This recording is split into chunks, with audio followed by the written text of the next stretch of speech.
Okay, we're back with class number 5, and this is video 2, and we're going to talk about stability and specifically in ships, right? So let's see here. We'll move things over to where we had started with. So we had this little figure here where we show how this pressure distribution causes a buoyancy force, right? If we integrate all of these pressures, we'll find one particular force, a single force, the buoyancy force, and that acts on what we call the center of buoyancy, which turns out to be the centroid of the volume. And then, of course, well, we're only looking at the centroid of an area, but it's the volume that's the submerged volume, right, that we look at. And so this is a really important thing to understand, that there's a balance between the center of gravity and the center of buoyancy, and that really determines the stability of a ship. Now, stability is often portrayed by having like one of these little marbles, and it either in a trough on a flat surface or on the top of a hill right here. So you can imagine if you give this guy a little nudge, he's going to roll back and go back towards the center. And if it's inefficient, right, if there's any kind of amount of friction, it'll settle back in the center. If it's on a flat surface, you give it a nudge and it'll move, somewhat. But if you give a nudge to when it's on the top of a hill right here, a small amount of input causes a large amount of reaction, and that's an unstable situation. We also have this. Okay, so I have this on my page. I don't know how many notes I took on top of this. Maybe I will move over to my figure here. Okay, so the stability is really the response of an object or system to a small input, like a shove. And here's another picture of that little here. But here's like where it comes to, like, maybe for submerged objects. You can see that this has the same volume, the same thing everywhere on it. Same submerged area, I should say. Same submerged volume. And you can see if this thing is hollow but has like a little piece of lead here at the bottom, that like the center of gravity is going to remain in the same spot, and the center of buoyancy is just going to be at the exact same center, because this thing is nice and symmetric, right? So what this forms, you can think of these two forces right here. This buoyancy force wants to make it go left, and this one, so this right here is called a restoring moment or restoring couple, right? So the nature of this, like weebles wobble and they don't fall down. I don't know if anybody remembers that silly little toy that they had in the 1970s, but it was like a little egg-shaped thing, and it always would have come back upright because it had a little weight inside it. Now think about so this is a stable situation, but if you take a look at the opposite thing, if the weight was on top now, the center of gravity is above the buoyancy force. And so what that's going to do is, if you give it a small little tip over to the side, this makes a couple that's an overturning couple, right? So it'll continue to move that way. And you could just inherently believe that.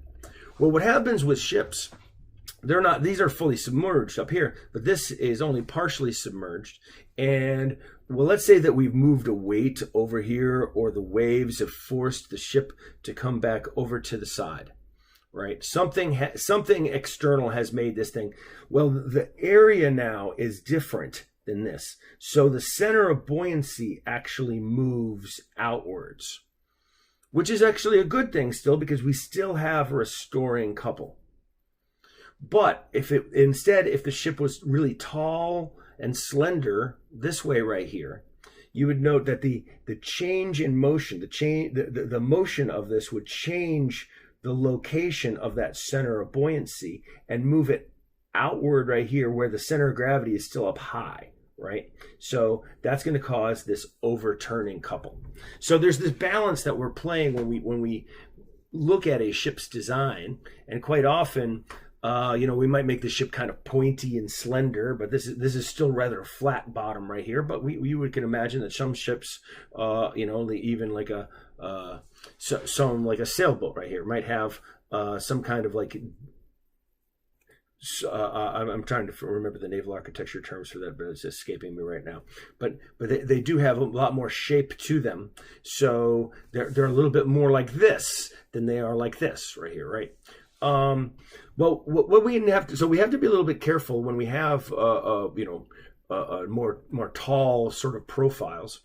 The thing we call this writing arm, we call it a GZ. It's really because the center of gravity is like right there, and there's a line that we're talking about, Z. That's really the measure across there.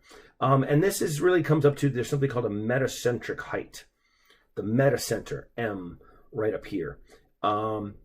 And you can almost think of this as about the point about which this thing kind of rotates. It stays pretty close to being the same thing for small angles. It does change pretty significantly when the angle gets really large, right? But this is the way that we do a lot of initial stability things when we're not going to do any stability in class. Well, this is actually the Coast Guard Academy. That's where they've done this. So I need to get rid of that right there in that line.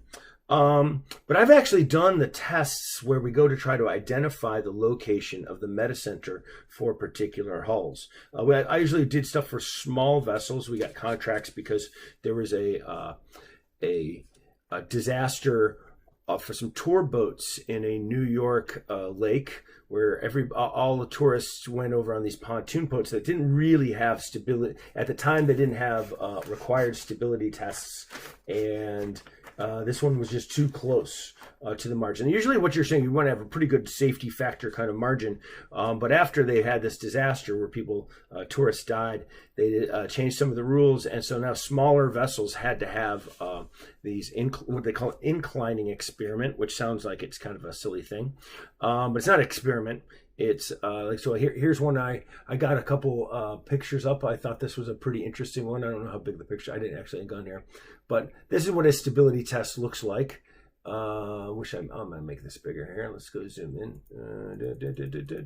Anyway, the idea is somewhere on the ship, a lot of times it'd be inside the hull. You try to find a really good spot where you have a very long line. This might be a rope. Actually, we usually use a wire, and we have a pendulum. And what we'll do then is, let's see if this is going to go back to the thing. I think it's over here. What we'll do is we'll move weights, and then we'll move weights about, and then we'll see what the angle change was on that pendulum. We also float that a pendulum in like some kind of bath of liquid. Sometimes we even use detergent, actually seem to work pretty well, but oil sometimes gets used. And that's to slow the amount of the rocking back and forth, to slow it down. And you have to do this like early in the morning in very calm water. You push away from the dock. I hurt my back one time because we used to use barrels of water and move them around from one place to another. But it's a really important thing, this inclining experiment, to try to establish the stability on a ship, because it's a mighty dangerous thing to have an unstable vessel. Usually, and then we'll actually you'll be able to tell that a ship is unstable because it won't handle well in the waves, right? So a large ship, like passenger ships, are usually designed so they have a lot of stability because the passengers don't enjoy getting rocked around. But a very fast speedboat or some Navy ships right there, they actually get pretty close to their margins of stability because they want to be able to have a tight turning radius, so they could actually like heel over as they're making a turn, and they could be more maneuverable that way. So I don't have any example problems for this, so maybe there's some in the book. Let me see. I haven't really looked too far into what the stability discussions were. I think there's a few more slides related to this. Is that true? Let me see. Boom. Yeah, there's my slide. Okay, so here's a slide that came with the book talking about the metacentric height. You can see that up here, where that metacenter is going to be, really. So you can see where the metacenter is between the center of gravity and the center of buoyancy. That's going to create this turning moment right there. So you can get the idea of why we're trying to measure what that metacentric height was, and that's what we call that sometimes the GZ right there. The writing arm is going to be the perpendicular distance between those two lines of action, one being up, one being down. Okay, so that's all I think I have for this video. I'm going to move on to fluids and rigid body motion in the next one. So we'll see you in video 3.